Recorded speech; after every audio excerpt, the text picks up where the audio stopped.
Hey everybody, Mom and Son Train Rail fans coming to you from the building. I'm going to do this video. Some of you have and do know the size of our building, which is a double bay garage building, and it's a good size. And we have fans, and we have a full bathroom, and there's still a whole section over here that, I have my workbench here, and Philip pulls in his truck right here. Okay, well, we have AC in the building, and our heat is not that great. So we were thinking of getting something similar to what Pappy was putting in his building, which was a split unit. But they are fairly expensive. So, as you know, we are on TikTok also. And one day everybody was talking about these VEVOR diesel heaters. And they're typically used in RVs, and, you put diesel in them, and you can buy a converter for it to be attached to the converter to be plugged into an outlet, a 110 outlet to a 12 volt. And so I went ahead and I was talking to Philip, and I'm like, yeah, let's get one of these, because everybody says they're awesome and everybody's putting them in their building and it's heating up pretty good. So I had ordered one a couple weeks back, and it was probably 3 weeks ago or so, and we have one now.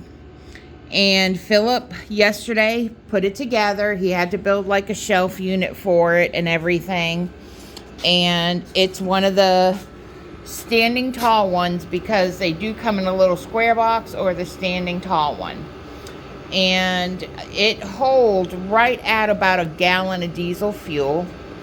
And typically what people will do is connect them to like a car battery and run it off the car battery, but we wanted to get a converter. Now, I had ordered a converter, but you have to be really careful when you're ordering this off of a TikTok shop, or just know more than I do. But even Philip said the wording on it and the descriptions, you really have to be careful. Of course, I'm still learning the electricity lingo, but, the U.S. does the 110 where the U.K. does the 220s. So the one that I had purchased to go with this wasn't even close to what it needed. But on the site, it showed it going with this model. So it's neither here nor there. I went to a local shop here in Kershaw, and they had one of these little converters that converts the 110 to the 12 volt. And it was like $50. So we finished hooking it up today. Let me tell you, they weren't wrong. This thing puts out some serious heat. Now, I'm probably a good distance, and I'm going to use my foot. So right here is where the hot air comes out. And of course it has the hole going out. And since we don't use this garage door, Philip had put a hole through it and put the hot pipe out, the exhaust pipe. So, but it literally has been on maybe 30 minutes. And, I can't tell the difference, right away, because I'm all the time cold or all the time hot. So I sent Ray out here. Let me tell you, this thing, you cannot get real close, because it's putting off some serious heat. And I was like, holy crap.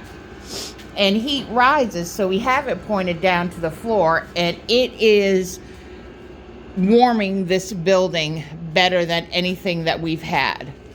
Now, in the bathroom, I have just one of the old radiator stand-up electric heaters. That way the pipes don't freeze in the bathroom. But I'm not sure if I'm even going to need that with this thing now. So, of course, I'm not getting paid to talk about this, but I know that we have other people in our train community that would love a cheaper heating source.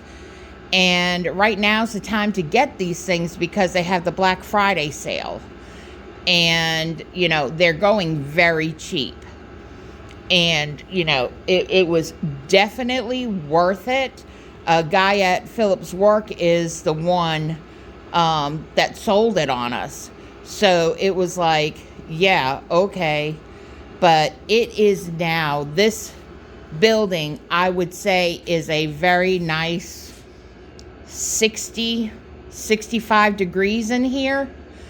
And it's not even on full max yet. So it has you can put it on low, you can do the temperature, it has a remote control. The thing even friggin' talks, and it's like, when you shut it off, it's like, well, have a good day, thanks. And I'm like, really? But we're gonna leave it on. With Philip's schedule, he's gonna be able to check on it. The 1 gallon on a low setting is supposed to last 36 hours of heat. If you put it on the high setting, it lasts 10.5 hours. So right now we have it on probably in the middle, but when Philip gets home from hunting, he's going to check it, and if it needs to add diesel to it, he'll add diesel to it. But as long as nothing, he doesn't think anything's an issue, we're going to leave it on for the next few days and, you know, see how it does. And we should be set for the winter in this building. It's given off more heat than the unit that we had in here. So I think, if I remember right, like I said, it was about 3.5 weeks ago, and I've done a lot since then. I think the whole thing ended up costing us like $140 or something. This right here was only $90 because of the Black Friday sale. So if somebody needs an alternative method of heat for their building to do layouts, this thing is definitely worth it. And, you know, you don't have to buy the converter. It runs off of a car battery. So even in the winter, if we lose power in the house, and I can sit this thing in the carport, put the hose through the window, and hook it up to the car battery, and we got heat in the house. So just a little FYI thing that we came across, and I just wanted to share it with you guys. And I just had to move my 3D printer table over here, so it does look like a cubicle now. But yeah, really happy so far with it. All right, guys, we're going to be doing some videos later on. We're just trying to let this get to temp because I didn't want Ray out here with the building cool. But we're doing good. We put up some skirts around the Christmas layout, and we got to do some maintenance. We haven't done any maintenance in a little bit, and we really need to work on that today. And I'm going to make Ray do a video of him talking and running trains later. So hope everybody has a good Saturday. We'll see you soon.